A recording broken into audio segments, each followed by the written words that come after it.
Très belle soirée à toutes et à tous, madame, monsieur. Bienvenue dans ce rendez-vous de l'actualité dont voici les titres.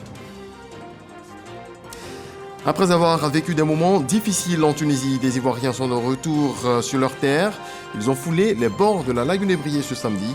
Le premier contingent, composé de 145 Ivoiriens candidats au retour volontaire, a été accueilli par le Premier ministre ivoirien, Patrick Hachi.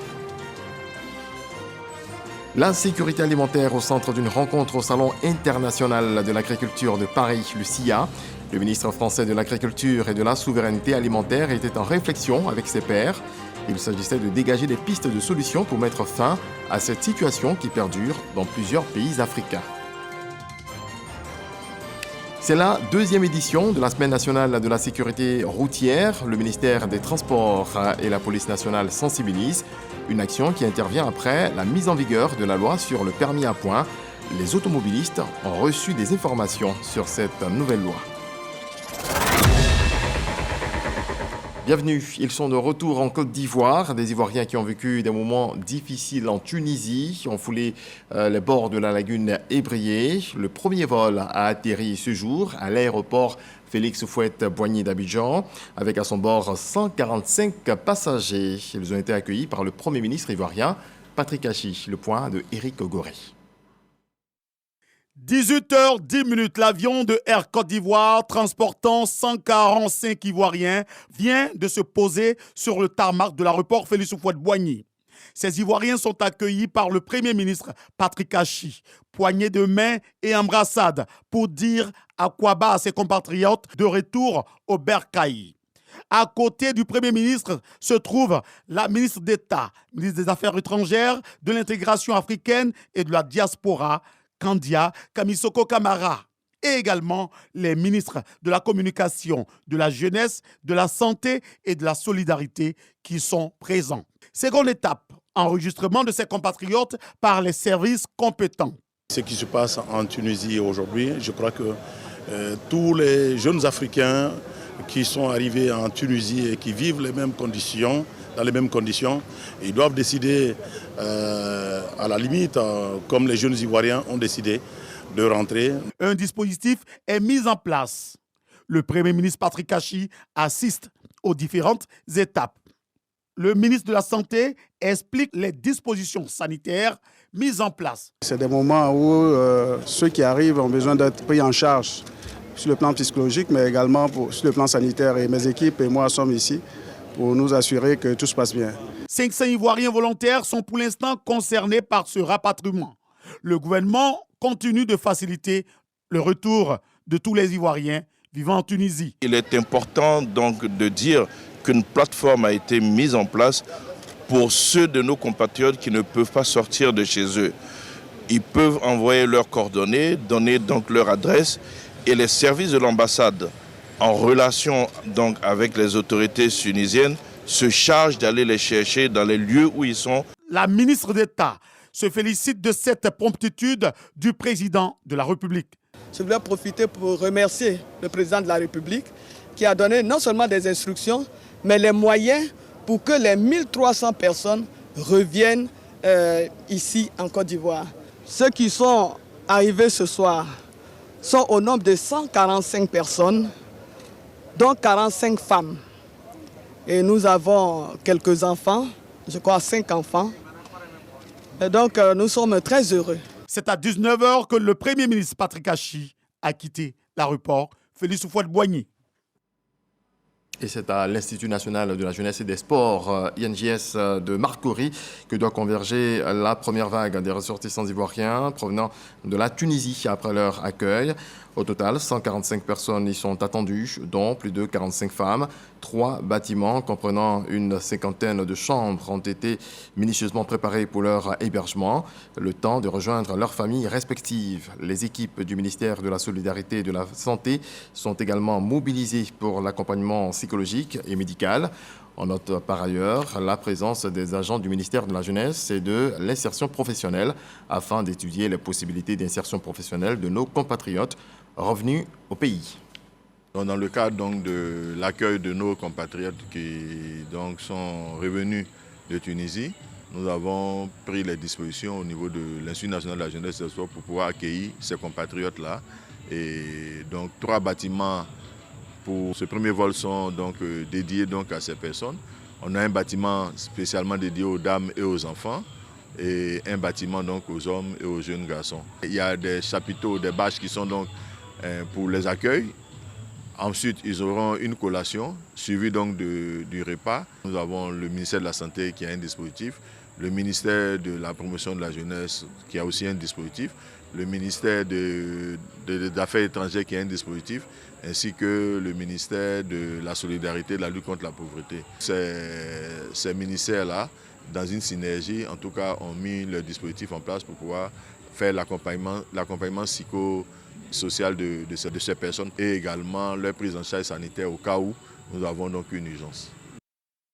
Le ministre français de l'Agriculture et de la Souveraineté alimentaire a échangé à Paris avec tous ses pairs, ses homologues donc présents au Salon international de l'agriculture. La rencontre s'est déroulée ce mardi. Au menu des discussions, la sécurité alimentaire. Jean-Jacques Kwame. En rencontrant ce mardi tous ses homologues présents au Salon international de l'agriculture, SIA, le ministre français de l'Agriculture et de la Souveraineté alimentaire, Marc Fesneau, a voulu montrer que l'agriculture est un secteur stratégique. Il a souligné la responsabilité des ministres pour développer des politiques agricoles et alimentaires fortes et ambitieuses pour accompagner la transition des systèmes alimentaires et répondre aux engagements de l'agenda 2030. L'objectif est d'assurer la sécurité alimentaire de nos populations. Le chef de la délégation ivoirienne, Kwasi Adjoumani, a axé son intervention sur la maîtrise de l'eau.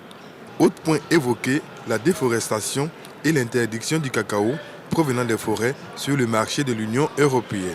Même dans les forêts classées, nous avons décidé de planter des arbres dans les plantations qui s'y trouvent. C'est de cette seule façon que les productions qui en sont issues peuvent accéder au marché européen. Là-dessus, nous sommes en train de nous accorder avec le ministère des Eaux et Forêts pour faire de l'agroforesterie dans ces zones-là et même aller au-delà pour faire aussi de l'agroforesterie dans nos plantations villageoises qui sont dans des forêts reconnues comme telles et qui ne sont pas menacées par les mesures de l'Union européenne.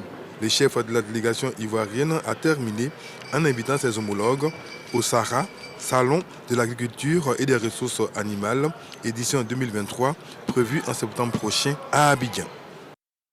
On reste à Paris aussi. Le ministre des Eaux et Forêts multiplie les rencontres et les séances de travail pour cette 5e journée. C'est avec la France, à travers l'Office national des forêts, qu'il a échangé.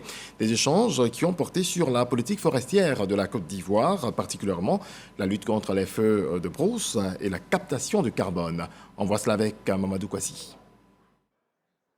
Pavillon 4 du Salon international de l'agriculture de Paris. Nous sommes au stand de l'ONEF, Office national des forêts de France. Le premier responsable de cette structure accueille le ministre Laurent Tchagba et sa délégation.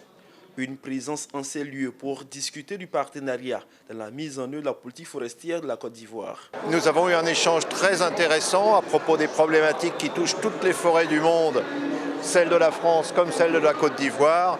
Les problèmes de séquestration du carbone, de lutte contre le réchauffement climatique, de préservation des forêts et bien entendu l'Office national des forêts et sa filiale ONF International qui a déjà travaillé en Côte d'Ivoire sommes tout à fait intéressés d'approfondir notre collaboration. Deux autres projets importants de la lutte contre la déforestation ont été évoqués par le ministre des Eaux et Forêts et la partie française. Les feux de brousse en Côte d'Ivoire nous handicapent à hauteur de 1000 hectares de forêt par an, avec beaucoup d'autres dégâts matériels comme humains.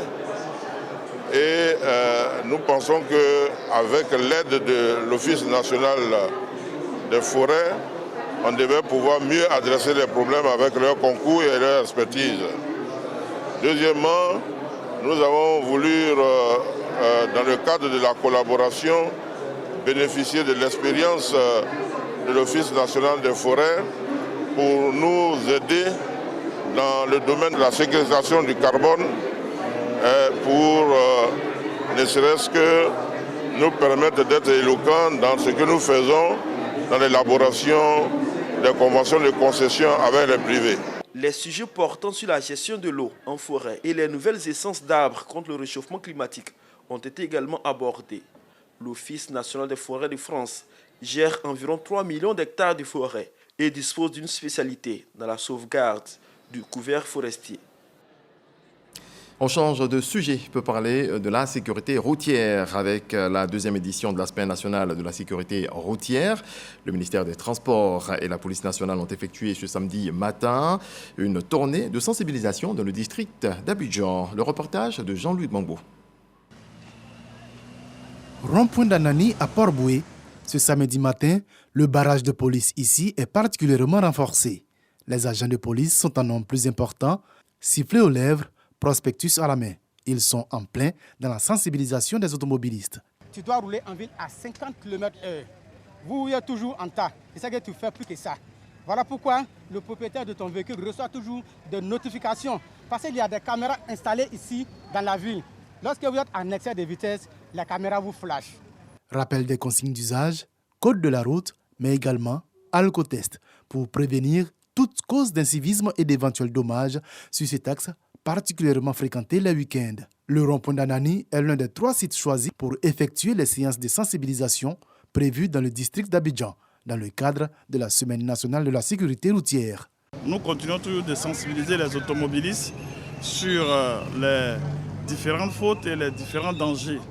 Parce que quand nous constatons les fautes, nous sanctionnons, nous mettons également les véhicules en fourrière. Il y a également les contrôles de tests d'alcool-dose que nous faisons également à ces postes-là. À Koumassi, ce sont les chauffeurs de cette gare de taxis communaux qui ont été sensibilisés. Bon, c'est un show là, tu es obligé de rentrer dedans. Mais toi, ce que tu t'en vas faire, ça ne t'arrange pas, mais tu es obligé. Oui, mais on sait ça. Mais quand tu fais, tu sais, ça être conscient aussi. En tout cas, ça nous fait plaisir, c'est bon. Et puis ça a évité les accidents. En tout cas, ça nous fait du plaisir. Tout ce que l'État dit, nous on respecte tout. C'est à la Riviera Faya que cette journée de sensibilisation, supervisée par le ministère des Transports et le commissaire divisionnaire de police, Touré Abdul Kader, s'est achevée. Je restitue l'argent des clients là, ils vont prendre notre paca. Ces chauffeurs de minicar en piteux état ont purement et simplement été sommés de garer leur véhicule. Ce que vous avez vu en miniature, c'est ce qui se fait sur tout le territoire national. Ce que nous constatons qui revient de façon courante, il faut dire grand nombre d'usagers, de conducteurs de véhicules ou de véhicules sont dépourvus de ces instruments d'éclairage. Donc vous voyez des véhicules qui fonctionnent avec un phare ou soit il n'y a rien, derrière il n'y a rien. Donc c'est tous ces éléments-là que nous allons pendant cette semaine-là faire le suivi. Aujourd'hui, les comportements commencent à changer. La plupart des conducteurs que vous voyez dans la rue ont tous leur ceinture de sécurité. Il y a très peu, selon les rapports que nous avons eus de la première journée, il y a très peu que nous avons pris avec le téléphone au volant. Donc c'est déjà une source de satisfaction pour nous. Il faudra continuer en amplifiant, en consolidant ce qui est acquis et en amplifiant les actions sur le terrain.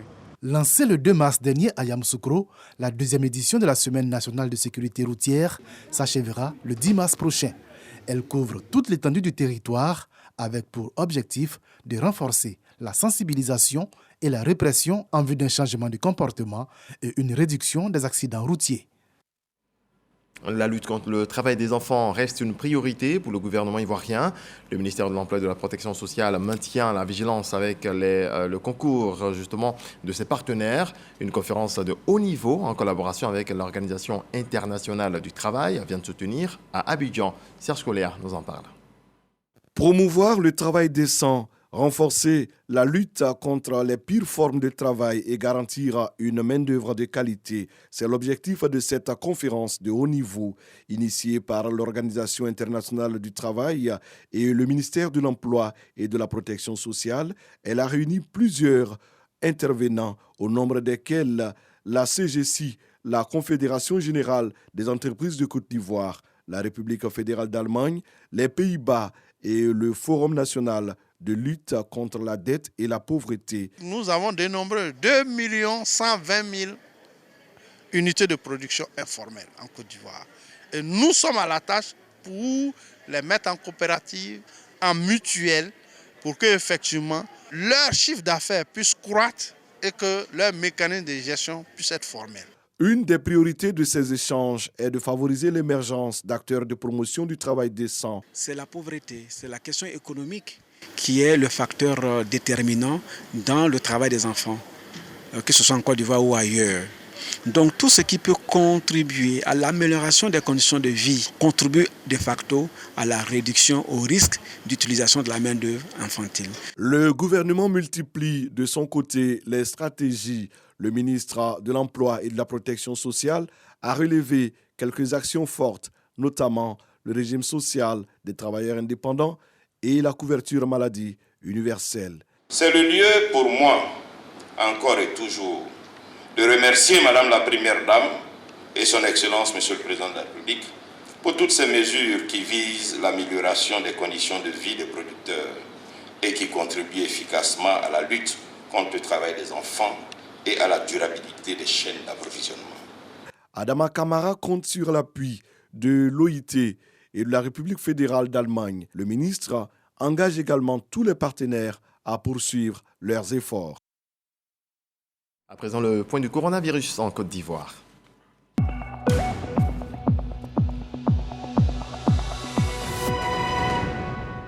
Le ministère de la Santé, de l'Hygiène publique et de la couverture maladie universelle a enregistré ce samedi 4 mars 2023 9 nouveaux cas de Covid-19, 12 guéris et 0 décès. À la date du 4 mars 2023, la Côte d'Ivoire compte donc 88 240 cas confirmés, dont 87 375 personnes guéries, 834 décès et 31 cas actifs. Le 3 mars 2023, 1906 doses de vaccins ont été administrées. Autre volet de l'actualité, l'ONG Bloom, acteur engagé dans la lutte contre les violences basées sur le genre, a organisé hier un dîner gala de charité en vue de mobiliser 1 milliard de francs CFA pour la réhabilitation d'un centre d'accueil et de prise en charge des victimes. Ce centre sera bâti sur une superficie de 4000 m² et implanté dans la ville de Dieukoui. Les détails de Khalid Diomandé et Franck Quadio. L'ONG Bloom marque un pas de géant dans sa lutte contre les violences basées sur le genre. L'objectif de ce dîner gala est de mobiliser plus de 1 milliard pour la construction d'un complexe social dénommé le village Bloom au profit des victimes de VBJ. Il sera bâti sur une superficie de 4000 m² et comprendra un centre d'accueil et de transit d'une capacité de 50 lits, un espace médical avec maternité, un incubateur pour l'autonomisation des survivantes de VBG et une clinique juridique. C'est la région du Guémont, plus précisément la ville de Dieukoui, qui abritera cette infrastructure car en 2018 déjà, l'on y dénombrait 536 cas de VBG, le pic le plus élevé dans le pays. Grâce à vous ce soir, des vies peuvent être changées, des femmes peuvent retrouver goût à la vie, un espoir, une lueur d'espoir. Avec le village Bloom, que votre générosité, votre élan de cœur ce soir permettra de construire, nous n'assisterons plus à ce genre de drame. En 2022, plus de 5114 cas de VBG ont été enregistrés. Des chiffres évocateurs qui suscitent l'engagement de personnalités publiques et autres anonymes. Le conseil régional du Guémont, principal bénéficiaire du projet, offre un site de 5000 m² pour la réalisation de l'ouvrage. C'est une façon de marquer l'approbation de la région du Guémont qui verra désormais toutes ces victimes la prise en charge. Les violences faites à ces personnes fragiles, que sont nos mamans, nos filles, sont d'une gravité extrême. Et lorsqu'une ONG comme l'ONG Bloom prend de son temps pour s'occuper, pour donner un peu d'amour, un peu de solidarité à ces ONG-là, eh bien nous, les acteurs de développement, nous avons le devoir de participer. Nous ne pouvons qu'encourager et soutenir des organisations telles que l'ONG Bloom qui travaillent à reconstruire les victimes et à leur redonner de l'espoir en un avenir meilleur. Ensemble, nous ferons le chemin au nom de la solidarité. Plusieurs acteurs dévoués pour cette cause ont été distingués lors de cette soirée de gala. Le tout nouveau siège flambant neuf du Conseil régional du Bafing vient d'être inauguré officiellement après sa présentation aux populations en décembre 2022. Occasion saisie par les populations du Bafing pour rendre hommage au président de la République, Alassane Ouattara, pour les actions de développement entreprises dans leur localité. Témoin pour RTI1, FOI. Pendant 2 jours, de nuit comme de jour, par des parades dans les rues, des rassemblements populaires, des concerts, des prières dans les mosquées, entre autres, les populations de la région du Bafing sont sorties nombreuses pour exprimer leur reconnaissance au président Alassane Ouattara. Une initiative de Mamadou Sanogo, président du conseil régional du Bafing. En une décennie de gouvernance, le Bafing a fait un bond qualitatif dans tous les domaines. Partout, dans tous les villages de la région du Bafing, il y a la lumière, il y a l'eau, il y a l'école, il y a l'électricité. Et le clou, c'est aujourd'hui le bitumage de l'As Ouaninou Touba, Carrefour Sawela, Ouaninou. C'est un ouf de soulagement. Ouaninou sera totalement désenclavé, c'est un carrefour important. On demande encore qu'il continue et les réalisations qu'il a pu réaliser à Touba, je pense que tout à fait normal qu'on lui dise merci et l'encourager à continuer. Surtout le bitumage de l'As Touba Ségala. Merci au président de la République pour tout ce qu'il fait d'abord pour la Côte d'Ivoire et en particulier pour le Bafing. Il reste encore à faire, mais ce qui est fait, nous lui disons merci. Merci pour la nomination de tous ces cadres. Merci pour les projets de développement qui sont en cours. Ces cérémonies d'hommage sont couplées avec l'inauguration officielle du tout nouveau siège du Conseil régional et la tenue de la première session ordinaire de l'exercice 2023. Nous sommes heureux qu'on dise partout aujourd'hui que le Bafing a le plus grand conseil régional et même le plus beau. Mais en réalité, ce n'est pas de notre fête, ce sont les fonds publics. Et ces fonds publics sont générés par la politique du président Alassane Ouattara. C'est bien pour cela que nous avons organisé des journées d'hommage et de reconnaissance à son endroit. Et donc nous espérons que pour les perspectives à venir, le Bafing va accélérer son développement. Des perspectives qui seront encore plus centrées sur le bien-être des populations en général et sur la jeunesse en cette année 2023, comme l'a décrété le chef de l'État. Le réalisateur tunisien Youssef Cheibi a remporté ce samedi les talons d'or de Yénéga de la 28e édition du Festival panafricain du cinéma et de la télévision du Ouagadougou, FESPACO. Grâce à son long métrage à Ashkal, Youssef Cheibi décroche un trophée, un chapeau labellisé de Saponé et une enveloppe de 20 millions de francs CFA. Parlant du FESPACO, je vous amène à la découverte du marché international du cinéma et de l'audiovisuel africain MICA, un espace de promotion des produits culturels. Issa Tionayo. Basé au siège du FESPACO, le marché international du cinéma et de l'audiovisuel africain MICA permet aux producteurs, distributeurs, diffuseurs et porteurs de projets de se rencontrer et de vendre leurs films. Ouvert dimanche, les professionnels du secteur du cinéma ne ratent pas l'occasion de valoriser leur structure et produits culturels. Le CERAB Afrique est un instrument qui fait la promotion des arts vivants. Parmi donc les missions dévolues au centre, c'est le renforcement des capacités des praticiens de la culture. Et c'est ce que nous faisons à travers donc la mise en réseau d'un certain nombre d'acteurs pour les rendre encore plus professionnels, plus compétitifs et plus créatifs. Notre présence ici marque la sélection d'un de nos films d'école dans la compétition film d'école au sein du FESPACO, dont l'étudiant David Efali Kwame, le film a été sélectionné, le film c'est Sauvetage, qui fait partie de la compétition film des écoles. Ce marché est aussi une occasion pour donner de l'intérêt aux archives. On est un fonds d'archives fondé en 2020, basé à Dakar, avec l'idée et avec comme but en fait, de récupérer des archives privées, photographiques, documents, papier, mais aussi travailler dans le reconditionnement, sauvegarde, conservation et surtout valorisation de ce patrimoine immense. La CEDEAO et plusieurs autres organisations régionales sont également présentes au MICA. Au-delà de l'industrie, de l'apport économique et de la place de la culture dans les économies à construire, la culture joue aussi un rôle déterminant dans le projet de société que nous voulons bâtir pour un espace commun, une CEDEAO des peuples, parce que nous avons en charge aussi les jeunes et les femmes. Et il nous faut inscrire dans la conscience des populations, des jeunes comme des femmes, cette idée d'une Afrique unie, d'une sous-région unie, parce que ce n'est que dans ce projet-là commun que nous trouverons le destin qui est le nôtre. Rappelons que c'est en 1983 que le MICA a été instauré dans le programme du FESPACO. L'équipe de production de Bonjour et les humoristes poursuivent leur tournée à l'intérieur du pays. C'est la ville de Toumoudi qui était à l'honneur. En plus de la qualité des prestations des humoristes au stade de Toumoudi, les populations ont eu droit à un festival de feux d'artifice. C'est ce que nous apprend Pargasso Reconnaît. Le stade de Toumoudi, ville située au centre de la Côte d'Ivoire de la région du Bélier, bon de deux mondes. C'est que, pour la troisième fois, les humoristes de l'émission Bonjour de la RTI ont sorti le grand jeu à l'occasion du Bonjour Tour 2023.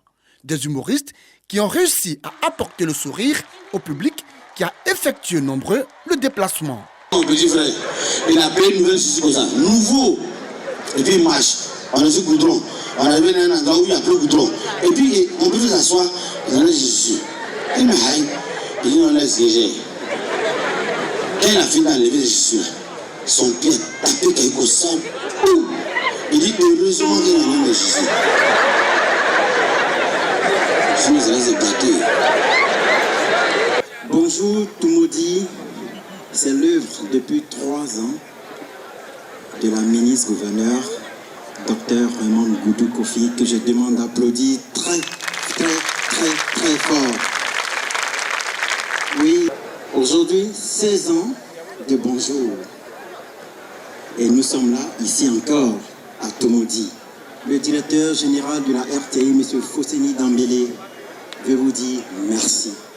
C'est une marraine heureuse d'accueillir cette émission humoristique de la radio-télévision ivoirienne qui a invité les populations à cultiver l'amour et l'unité entre les différentes communautés de Toumoudi. Non, sans saluer la RTI pour l'initiative.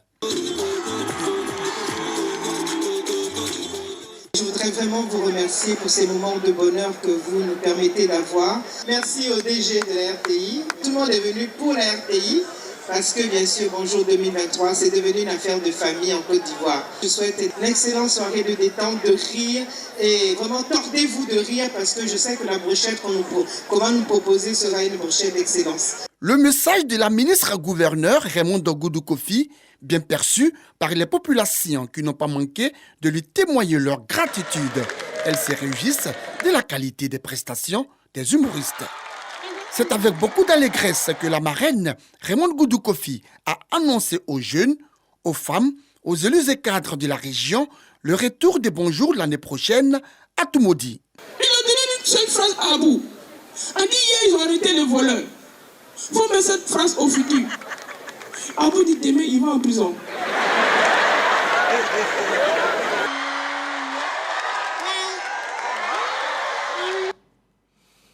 Un mot de religion avant de refermer les portes de cette édition. L'ambassadeur du Maroc en Côte d'Ivoire, Abdelmalek Kettani, a remis les clés de la grande mosquée de Yamoussoukro, réhabilitée par le roi Mohamed VI.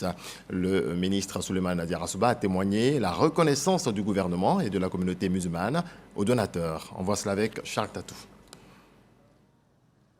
1963-2023, cela fait 60 ans que la communauté musulmane de Yamoussoukro dispose d'une mosquée digne du nom, dénommée la Grande Mosquée de la Paix. L'édifice religieux vient de connaître des travaux de réhabilitation avec la construction de 2 bâtiments annexes, dont de Sa Majesté Mohamed VI, roi du Maroc.